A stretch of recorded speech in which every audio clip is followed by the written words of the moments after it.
Hello, I'm Lucy Shamaro and today I'm going to be making sweet pastry. Now when making sweet pastry you have two options for this. You can either use a rubbing in method or you can do a creaming method. For the recipe today I'm going to look at that creaming method so that we get a nicer, shorter texture to our pastry. To the bowl I'm going to add my diced butter,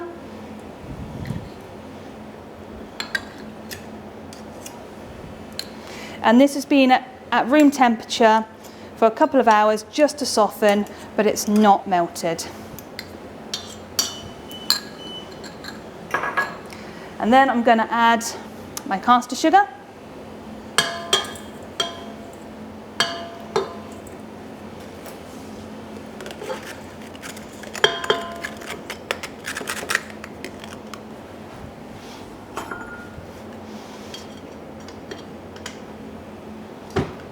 And I'm going to put that on to cream for a few moments so the butter and the sugar can be incorporated.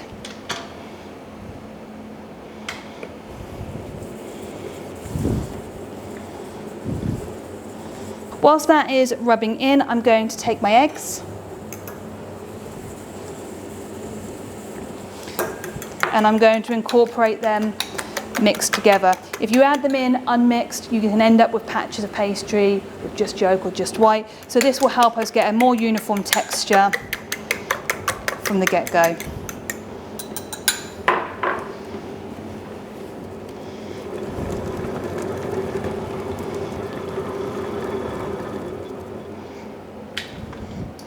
Periodically you're going to need to scrape down that bowl. Obviously the butter is going to go up the sides, so to ensure that it's all incorporated evenly, regularly scraping down to ensure that doesn't happen.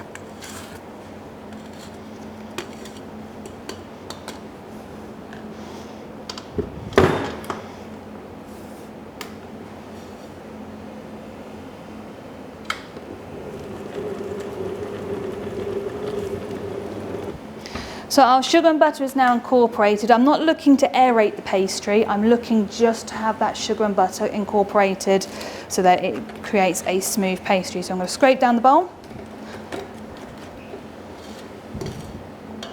and I'm going to add in my egg.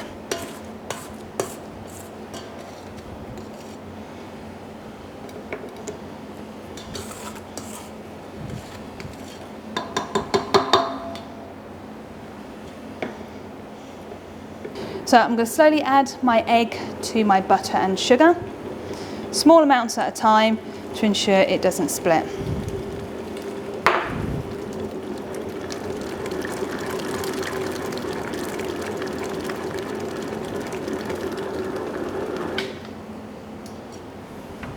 You might need to scrape it down just to make sure the butter on the side is not sticking.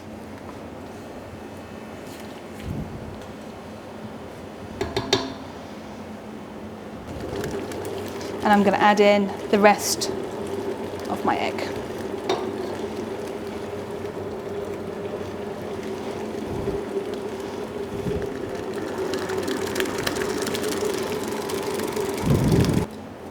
So scrape your bowl down completely, making sure nothing is wasted, as you've got to make sure your recipe isn't full.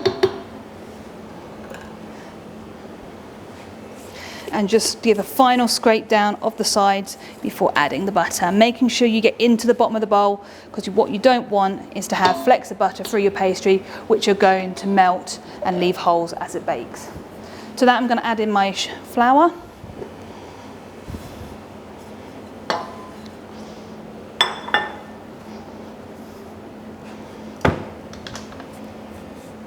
And I'm going to just bring this together until I have a smooth dough, but without overworking. If you overwork it, you're going to work that gluten, giving the dough a stretchy kind of texture, and when it bakes it's going to shrink in the moulds, and with something like a mince pie or a frangipan or a tart filling, it's going to create leaks.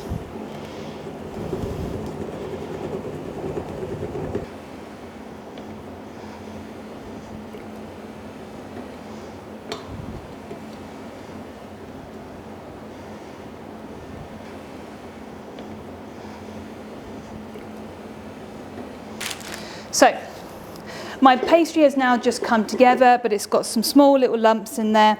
I'm just going to bring it together with my hand the rest of the way to ensure that I don't overwork that gluten.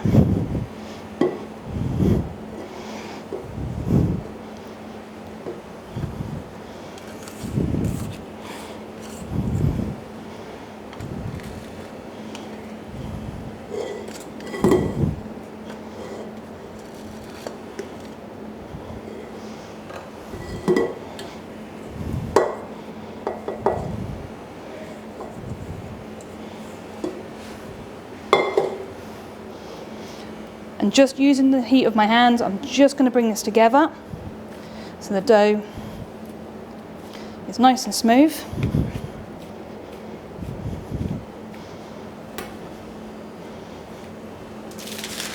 And I'm going to place it into some greaseproof paper,